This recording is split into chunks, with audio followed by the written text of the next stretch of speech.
Hello, my name is Molly Ellsworth, and I am a games major at the University of Utah. It's no secret that video game graphics have come a long way since their humble beginnings. This is especially true with horror games.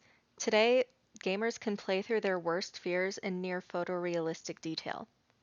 But what happens when horror game developers deliberately choose more primitive and unrealistic visuals in their games?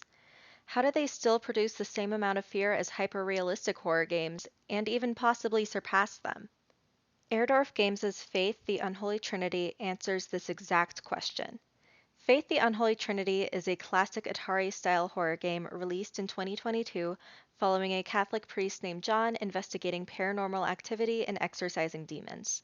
Today, I'll be analyzing the visuals of Faith to determine how exactly they create a terrifying and successful horror game through their use of nostalgia, ambiguity, color, and animation.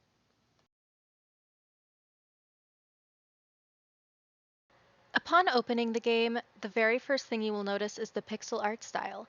Pixel art isn't rare among games today, but the solid colors and lack of shading are strikingly similar to Atari graphics in the early 1980s. This decision is very intentional.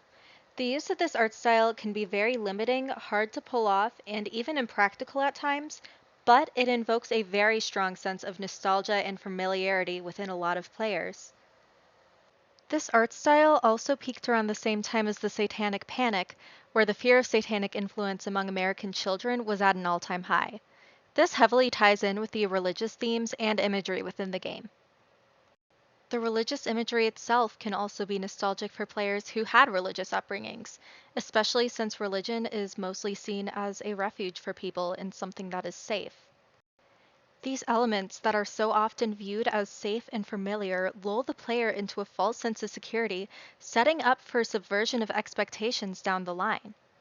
This only helps to increase the fear factor, given that these elements that are so safe and familiar are now twisted into something that is very unsafe and unfamiliar.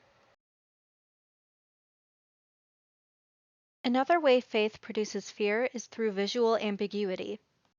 Instead of using explicit and detailed visuals like many other horror games do, Faith instead often shows the most disturbing elements through just a few pixels, inviting the player's imagination to fill in the blanks, which can be much scarier than what can be displayed on screen.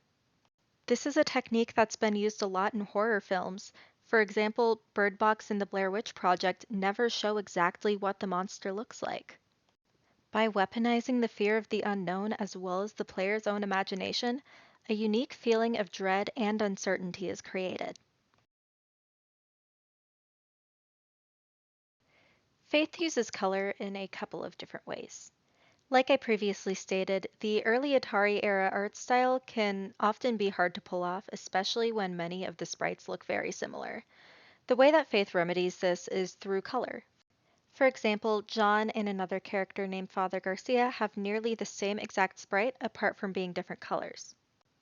Each important character of the story has their own color that is used for both their sprites and dialogue boxes, which prevents any confusion between otherwise indiscernible sprites and text. In the same way, color is used to clarify and differentiate locations and even different points in time. For example, when John visits an already familiar house in a flashback sequence, it is in gray to imply that the events are taking place in the past. Color is also used to establish potential danger. In the game, demonic entities are always shown in red and purple in some way, so when the player sees those colors, they know they are in danger. It is evident that color is used to differentiate and identify in the game, but one color is always present no matter where you are. I'm talking about the pitch black background. Black is universally a color that represents uncertainty and fear, and this game is no exception. The omnipresent black background gives the player an uneasy feeling, especially in high contrast with the vibrant colors used everywhere else. It feels almost unnatural in a way, and can even be a little bit difficult to look at sometimes. And I believe that this is wholly intentional. While pixel art and color are the first things you'll notice in the game, Faith's animation style is arguably the most iconic and memorable. Just take a moment to view a couple of these cutscenes and think about how they make you feel.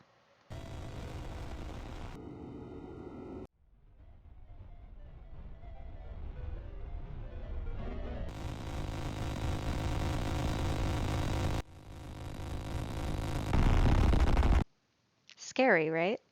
In most cutscenes, Faith features a rotoscoping animation style. Rotoscoping is an animation technique in which real live-action footage is traced over frame by frame in order to achieve organic and realistic movement. The dissonance between the organic movement and rigid pixel graphics in the game results in an uneasy feeling reminiscent of the uncanny valley. The uncanny valley is a phenomenon in which fear or repulsion occurs when a person is met with something that closely resembles a human but isn't quite. Faith uses this to its advantage, showing one of these cutscenes before each confrontation with an important possessed character or demon. The player is able to recognize the fact that something is off and that they are in immediate danger. So these elements make for a great game, but how exactly does this affect my discipline as a whole?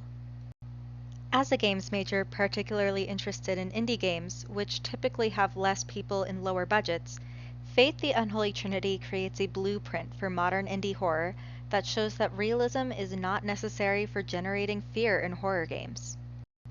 With technology growing more and more capable, allowing for hyperrealism in video games, many games are laser focused on achieving the best graphics above all else. Faith encourages developers to create stories that not only embrace limitations, but utilize them to create something truly great. Thank you for watching.